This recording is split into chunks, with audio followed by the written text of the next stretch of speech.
এখন পর্যন্ত এটা সবচেয়ে ক্লিন শহর আমার চোখে দেখা 50টা জেলা শহরের মধ্যে একটা। তো আগামীকাল গ্রিন কুষ্টিয়া ক্লিন কুষ্টিয়ার টিম মেম্বারদের সাথে আমি নিজেও কাজ করব, আমিও পরিষ্কার করতে চাই। দর্শক, আমাদের জনপ্রিয় content creator thoughts of Bilal তিনি কুষ্টিয়াতে এসেছেন এবং কুষ্টিয়ার সৌন্দর্য উপভোগ করছেন।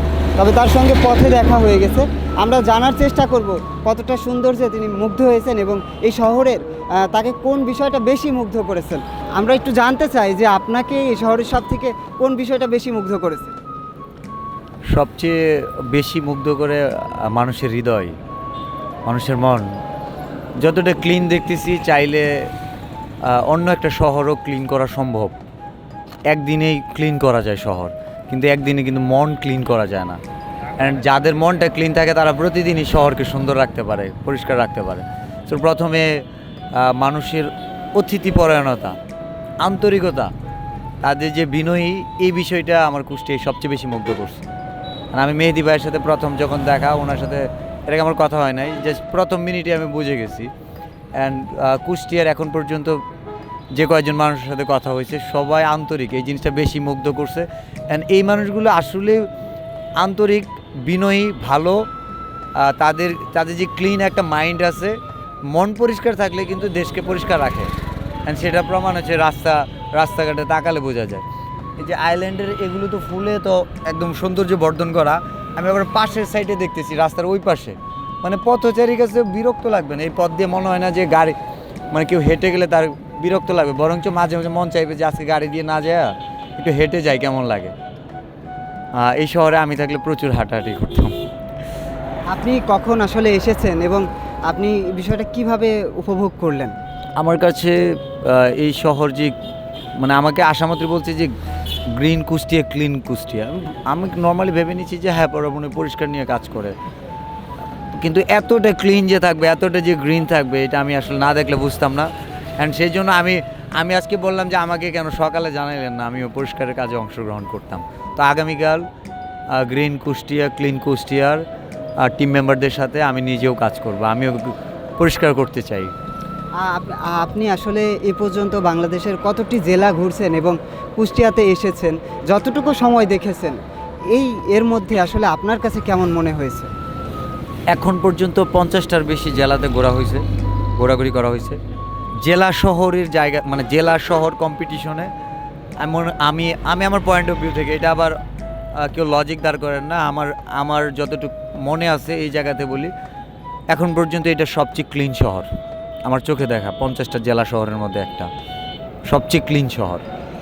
আপনাদের এর আগে আমার একটা বিভাগীয় শহর অনেক ক্লিন মনে হয়েছে, আসলেই ক্লিন, সেটা হচ্ছে গিয়ে খুলনা।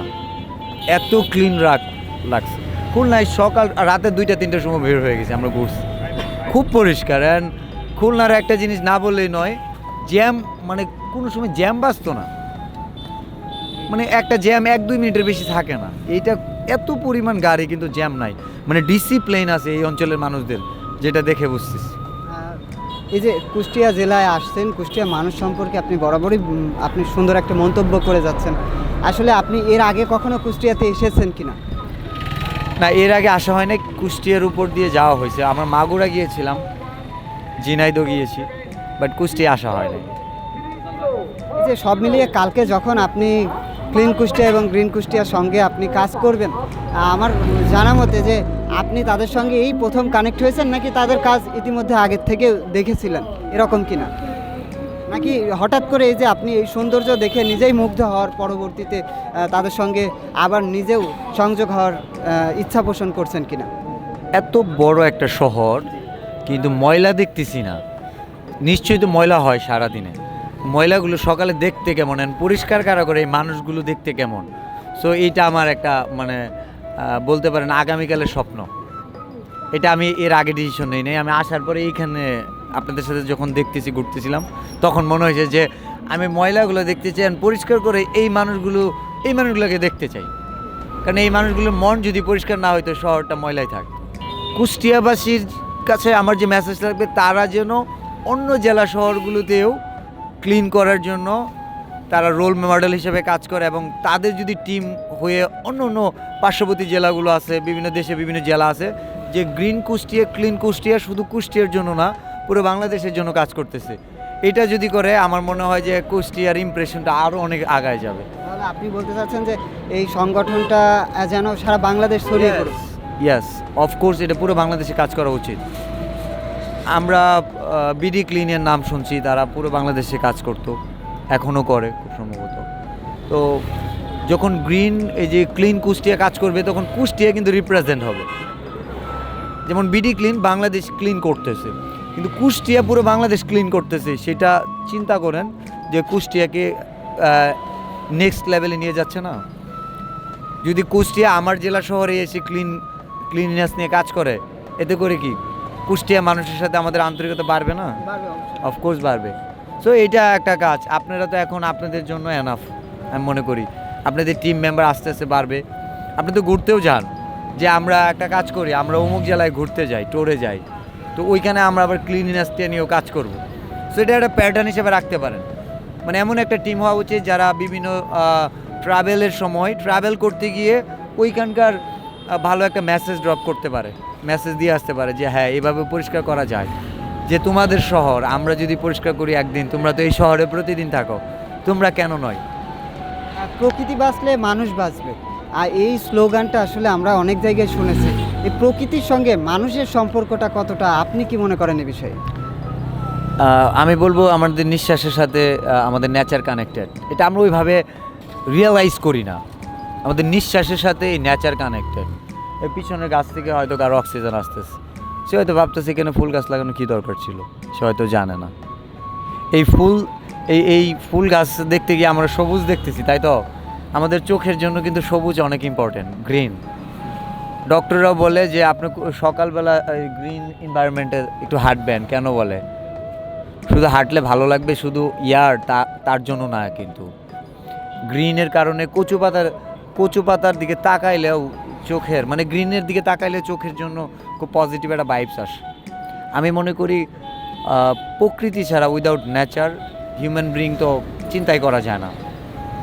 কারণ এই প্রকৃতির একদম অক্সিজেন থেকে শুরু করে এই প্রকৃতি আমাদের অনেক কিছুই গিফট করতেছে। দেখেন প্রত্যেকটা জিনিস নেচারের সাথে কানেক্টেড। প্রত্যেকটা জিনিস, ফলমূল, শাকসবজি, খাদ্যদ্রব্য, প্রত্যেকটা তো নেচারের সাথে কানেক্টেড। উইদাউট নেচার আমাদের অস্তিত্ব চিন্তা করা কঠিন। অ্যান্ড এটা আল্লাহ আমাদের এইভাবে গিফট করে দিচ্ছে। 1/4 মানে 25% বনায়ন দরকার। আমরা অনেক আগে পড়াশোনা করছি, যতটুকু জানি, কিন্তু আমাদের দেশে তখনকার সময় 17% ছিল। যত দিন যাচ্ছে মানুষের বসত বাড়ির প্রয়োজনে গাছ কাটা হচ্ছে, এটা তো অস্বীকার করার উপায় নাই। আমরা থাকার জন্য, বাসস্থানের জন্য গাছ কেটে ফেলতেছি, আমরা নিরুপায় হয়েও কাটতেছি, এরকম সিচুয়েশন ফেস করতেছি। সো ওই জায়গা থেকে আমাদের প্রচুর বৃক্ষরোপণ করা উচিত। অ্যান্ড আমাদের গ্রিনের প্রতি বেশি, কারণ শহর যদি পুরোটাই ইট পাথর সিমেন্টে হয়ে যায়, ইস্পাত হয়ে যায়, তাহলে কিন্তু এই শহর মানুষের মনও ইস্পাত হয়ে যাবে। এই সবুজ, এই গ্রিন আমাদের মাইন্ডে কিন্তু ইফেক্ট পড়ে। যদি আপনি গ্রিনের অনেক সাইন্টিফিক্যাল ইফেক্ট আছে। মানুষের মন একটা নেচারের উপর অনেক কিছু, এনভায়রনমেন্টের উপর ডিপেন্ড করে। আমি মনে করি বনায়ন অনেক জরুরি, অনেক দরকার। এই যে আপনি এত কথা, এত মনের আবেগ সব কিছু প্রকাশ করলেন, এই সবুজ বনায়ন যে তৈরি করছেন, আসলে এই উদ্যোক্তা যার স্বপ্নে আমরা আজকে এখানে সবাই একত্রিত হয়েছি, এই বিষয়ে তাকে আসলে তার উদ্দেশ্যে কি বলতে চান আপনি? আমি শুনেছি ইঞ্জিনিয়ার জাকির স্যার, ওনার নেতৃত্বেই উনি এটার উদ্যোগ নিয়েছিল। সো একজন উদ্যোগ যে নেয়, সে ড্রিম মেকার, সে স্বপ্ন দেখে। তো একজন স্বপ্ন সারথি হয়ে যারা আছে, তার স্বপ্নের সঙ্গী হয়ে যারা আছে, তাদের কাছ থেকেও অনেক বড় বড় স্বপ্ন একসময় বাস্তবায়ন হবে আমার বিশ্বাস। তো স্পেশালি থ্যাঙ্কস, তাকে আমি একটা বিশেষ কারণে ধন্যবাদ দিতে চাই। শুধু আমি না, পুরো বাংলাদেশ তাকে দিতে চাই এই কারণে, কারণ এই সবুজ আমাদের উপহার দিয়েছে। আমি এই শহরে আসলে হয়তো নিজের টাকায় খেতে পারবো, এই শহরে নিজের টাকায় ঘুমাতে পারবো, কিন্তু এই ফুলগুলো কিন্তু নিজের টাকায় লাগায় মানে দেখতে পারবো না, সম্ভব না। সো এটা অনেক সময়ের ব্যাপার। এখানে অর্থ, সময়, শ্রম, চেষ্টা, স্বপ্ন এবং অনেকগুলো মানুষের প্রচেষ্টার কারণে সম্ভব। So thank you engineer Zakir sir, এত সুন্দর একটা উদ্যোগ নিয়েছেন। না, আমি মনে করি প্রত্যেকটা জেলা শহর আরও বেশি সবুজের অভয়ারণ্য হওয়া উচিত, আরও বেশি বৃক্ষরোপণ করা উচিত। অ্যান্ড ভালো কাজগুলো আমরা একজন ব্যক্তিকে যেভাবে জাজ করি না কেন, আমাদের উচিত ভালো কাজটাকে পিক করা, ভালো কাজটাকে নিয়ে কথা বলা। আমরা মন্দটা নিয়ে বলি, একটা মানুষ ভুলের ঊর্ধ্বে না। প্রত্যেকটা মানুষ যখন অনেক বেশি জনপ্রিয় হয়ে যায়, অনেক মানুষের কাছে পৌঁছায়, তার নাম, তার বদনামও পৌঁছায়, অ্যান্ড তাকে খারাপভাবেও প্রেজেন্ট করা হয়। আমি জানি না সে ব্যক্তিগত হিসেবে মানুষ কেমন, তবে তার এই ভালো কাজটাকে আমি অ্যাপ্রিসিয়েট করি। Thank you Zakir sir, thank you.